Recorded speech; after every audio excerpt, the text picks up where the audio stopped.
menikmati pertolongan Tuhan. Pertolongan Tuhan. Jujur saya mau katakan, saya punya pola anak saya nggak tahu bagaimana bayarnya. Anak saya ke Semarang, saya nggak tahu bagaimana nanti anak saya. Belum punya uangnya. Satu-satunya yang saya bisa bilang cuma, ya kalau udah kan jual mobil, saya selalu bilang itu sama anak saya. Sama istri saya, itu saya jual mobil yang kalau nggak jual mobil. Mau jual apa lagi? Nggak ada. Nggak ada lagi yang jadi jual gereja ini. Nggak ada mobil. Kalau dipikir-pikir saya lebih pantas untuk stres. Saya pantas untuk kemudian gitu, nyerah, berhenti melayani, cari yang lain. Gitu. Tapi saya belajar untuk terus mengandalkan Tuhan dan saya membuktikan Tuhan sungguh sangat baik. Selalu sanggup menepatinya pada waktunya Tuhan, bukan waktunya kita. Dan seringkali kita tuh memaksa Tuhan untuk waktunya kita, sehingga jalannya itu menurut kehendak kita bukan kehendak Tuhan. Itu yang membuat kita tidak menyala, Bapak. Kita menjadi lemah, kita menjadi down, kita menjadi berhenti, bahkan kita mungkin kemudian mulai menutupi Tuhan. Kita merasa sia-sia, aku melayani Tuhan, kok malah kayak gini upahnya.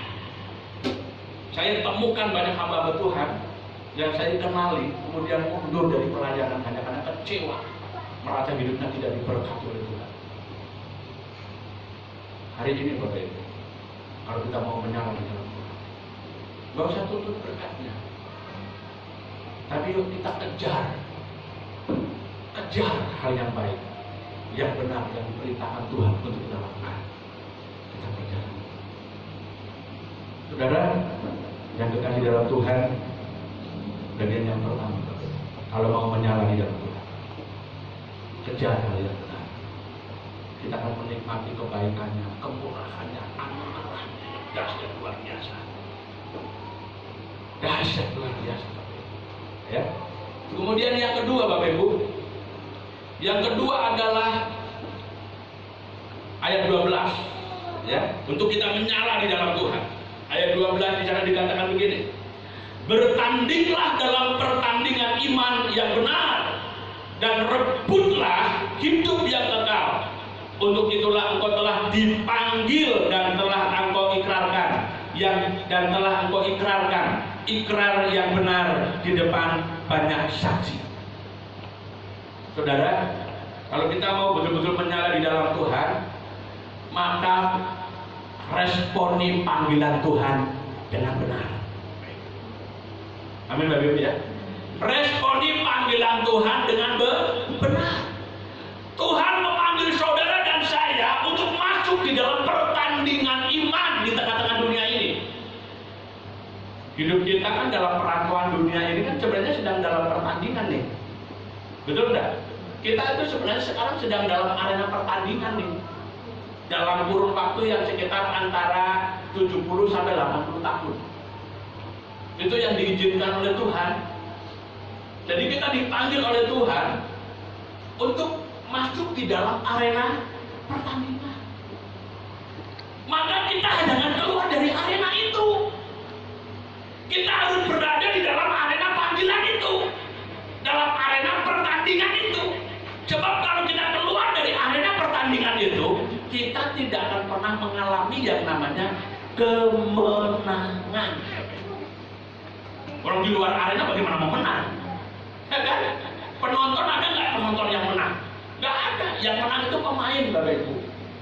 Penonton boleh heboh, wow, ayo Messi kejar, terjatuh ke kiri, ke kanan, kakinya sambil bergerak. Ini saya bilang Messi karena saya lagi nonton Copa. Betul. Apa piala Copa itu? Ya kan? Kemarin Messi nendang penalti nggak masuk, Bapak Ibu. Tapi waduh, saya pikir ini manusia sempurna gitu. Ternyata nendang penalti bisa-bisanya kagak masuk gitu. Bisa.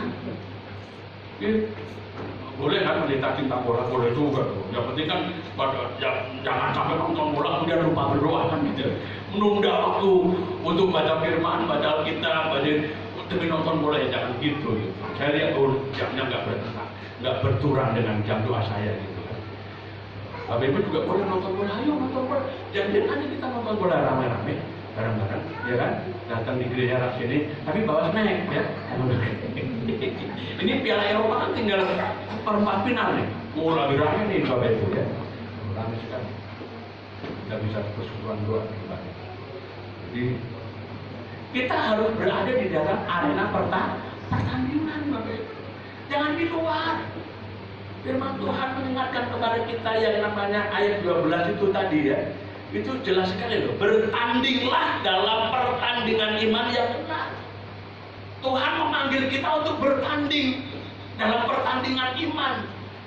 Dan bahkan mungkin dari setiap kita masing-masing pertandingannya barangkali berbeda-beda volumenya, warnanya, situasinya barangkali berbeda. Tapi namanya tetap sama, pertandingan iman. Kalau kita mau menang, jadilah pemain. Jangan cuma jadi penonton. Jangan saudara jadi penonton, Bapak. Ketika pergi ke gereja, jadilah pemain. Ikuti ibadah. Kalau penonton kan, udah takut banget, kurang aku takut. Itu kita penonton. Pergi ke gereja cuma sibuk mengkritisi pengkhotbah. Pergi ke gereja cuma sibuk mengkritisi liturgi. Pergi ke gereja cuma sibuk mengkritisi sarana prasarana. Itu Kristen penonton. Kristen pemain adalah ketika datang ke gereja, nikmati firman-Nya. Pujian memuji dengan sungguh-sungguh. Ketika tahu ada mati lampu, bola putus, kita beli